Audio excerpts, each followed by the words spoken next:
তিনি কি হচ্ছে বাংলাদেশের নতুন রাষ্ট্রপতি? কে তিনি? এই প্রশ্ন এখন আমার, আপনার, গোটা দেশের। 2024 সালে সরকার পতনের পরও শপথে বহাল ছিলেন রাষ্ট্রপতি মোহাম্মদ শাহাবুদ্দিন। অন্তর্বর্তী সরকারের সময় তার পদত্যাগের দাবিতে বিভিন্ন রাজনৈতিক দল সরব হলেও বিএনপি তাতে সায় দেয়নি। অবশেষে নানা গুঞ্জনের পর বিএনপি সরকারের 5 মাসের মাথায় গত 24 জুলাই স্বাস্থ্যগত কারণ দেখিয়ে পদত্যাগ করেন মোহাম্মদ শাহাবুদ্দিন। সংবিধান অনুযায়ী রাষ্ট্রপতি পদত্যাগের 90 দিনের মধ্যে রাষ্ট্রপতি নির্বাচন হতে হয়।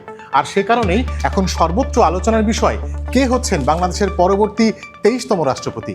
নির্বাচন কমিশন সূত্র বলছে 9 অগস্ট জাতীয় সংসদের চিফ হুইপ নুরুল ইসলাম মনি এবং প্রধানমন্ত্রীর উপদেষ্টা ও বিএনপির সিনিয়র যুগ্ম মহাসচিব রুহুল কবির রিজভী রাষ্ট্রপতি নির্বাচনের জন্য 2টি মনোনয়নপত্র সংগ্রহ করেছেন। সংসদে সংখ্যাগরিষ্ঠ দল হিসেবে বিএনপি মনোনীত প্রার্থী যে রাষ্ট্রপতি নির্বাচিত হচ্ছেন তা একরকম চোখ বন্ধ করেই বলে দেওয়া যায়। যদিও বিগত সময়ে বিএনপির মনোনীত 3 জন রাষ্ট্রপতির বিষয়ে ইতিবাচক ও নেতিবাচক 2 ধরনের অভিজ্ঞতা আছে দলটির। বিএনপির নীতি নির্ধারণী পর্যায়ের একাধিক সূত্র বলছে ভবিষ্যতের সম্ভাব্য কঠিন পরিস্থিতি বিবেচনায় রেখে রাষ্ট্রপতি পদে দলের ক্লিন ইমেজধারী সিনিয়র নেতাদের প্রাধান্য দিতে চায় দলটি। বিএনপির হাইকমান্ড, প্রশাসনিক সূত্র এবং বাংলাদেশের গণমাধ্যমের সংবাদ বিশ্লেষণ করে মোটা দাগে 2 জনের নাম সবথেকে বেশি উচ্চারিত হচ্ছে। যোগ্যতা এবং ব্যক্তিত্ব সম্পন্ন হিসেবে তাদের দলে রয়েছে আলাদা গুরুত্ব। তারা এই 2 জন।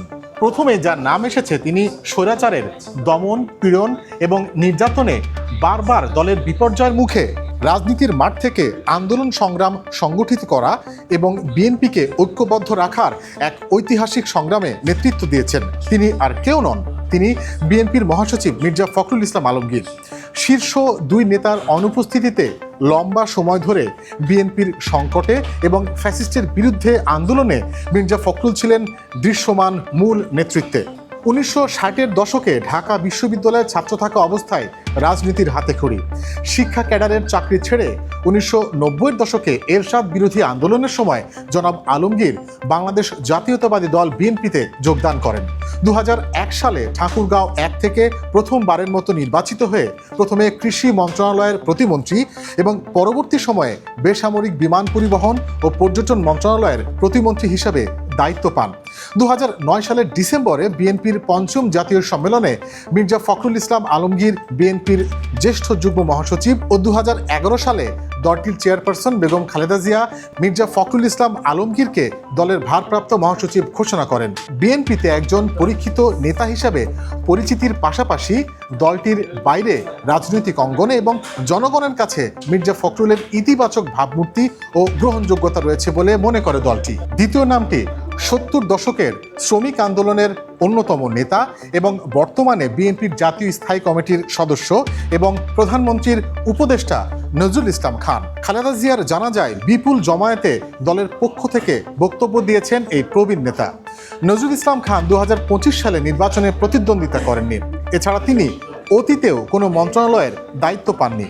তবে তিনি দীর্ঘদিন ধরে বিএনপির রাজনীতিতে যুক্ত আছেন। কুয়েতে রাষ্ট্রদূতের দায়িত্ব পালন করা এই রাজনীতিকের ব্যতিক্রমী কর্মজীবন ও অভিজ্ঞতা ও দলের প্রতি তার একনিষ্ঠ আনুগত্য তাকে পারদর্শী হিসেবে বিবেচিত করেছে রাষ্ট্রপতি পদে। জিয়া পরিবারের বিশ্বস্ত প্রবীণ নেতাকে রাষ্ট্রপতি পদ দিয়ে সেই বিশ্বস্ততার পুরস্কার হিসেবে সম্মানিত করার আলোচনা চলছে। মির্জা ফখরুল ইসলাম আলমগীর ইতিমধ্যেই দলের মহাসচিব এবং মন্ত্রী হিসেবে দায়িত্ব পালন করছেন, কিন্তু নজরুল ইসলাম খান রয়েছেন শুধুমাত্র প্রধানমন্ত্রীর উপদেষ্টা পদে। রাজনীতিবোদ্ধারা নানান সমীকরণ মিলিয়ে বলছেন 23তম রাষ্ট্রপতি হবার সবচেয়ে কাছাকাছি রয়েছেন নজরুল ইসলাম খান। তবে প্রধানমন্ত্রীর কার্যালয়ের সতর্কবার্তা এখনই কিছু ধরে নেওয়ার সময় নয়। রাজনীতির খেলায় সমীকরণ বদলায় মুহূর্তেই। আজ যারা এগিয়ে, কালই তারা ছিটকে যেতে পারেন আলোচনার কেন্দ্র থেকে।